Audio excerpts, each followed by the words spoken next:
Homeopathy కన్సల్టేషన్లో doctor sleep గురించి ఎందుకు అడుగుతారో తెలుసా? అది జస్ట్ హ్యాబిట్ కాదు, ఇంపార్టెంట్ హెల్త్ క్లూ. హోమియోపతి కన్సల్టేషన్కి వచ్చినప్పుడు మీ స్లీప్ ఎలా ఉంది అని డాక్టర్ అడిగితే చాలామంది సర్ప్రైజ్ అవుతారు. నా ప్రాబ్లం అసిడిటీ డాక్టర్, స్లీప్కి దానికి ఏంటి సంబంధం అని అనుకుంటారు.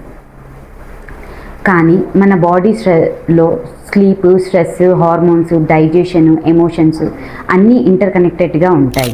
లేట్గా నిద్ర పట్టడం, మధ్య మధ్యలో మేలుకోవడం, మార్నింగ్ ఫ్రెష్గా లేకపోవడం, ఎక్సెసివ్ డ్రీమ్స్ రావడం, ఇవన్నీ బాడీ బ్యాలెన్స్ గురించి వాల్యుబుల్ క్లూస్ ఇవ్వచ్చు. కొన్నిసార్లు స్ట్రెస్, యాంగ్జైటీ, హార్మోనల్ చేంజెస్ లేదా లైఫ్ స్టైల్ ఇంబ్యాలెన్సెస్ ఫస్ట్ స్లీప్లో కనిపిస్తాయి. హోమియోపతిలో సిమ్టమ్స్ మాత్రమే కాదు, పేషెంట్ మొత్తం ప్యాటర్న్ని అర్థం చేసుకోవడం ఇంపార్టెంట్.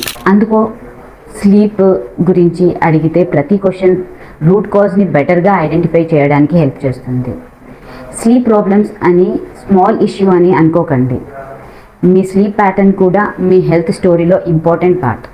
సిమ్టమ్స్ కంటిన్యూ అయితే డాక్టర్ని కన్సల్ట్ చేయండి. మీకు నచ్చితే షేర్ చేయండి, సేవ్ చేసుకోండి.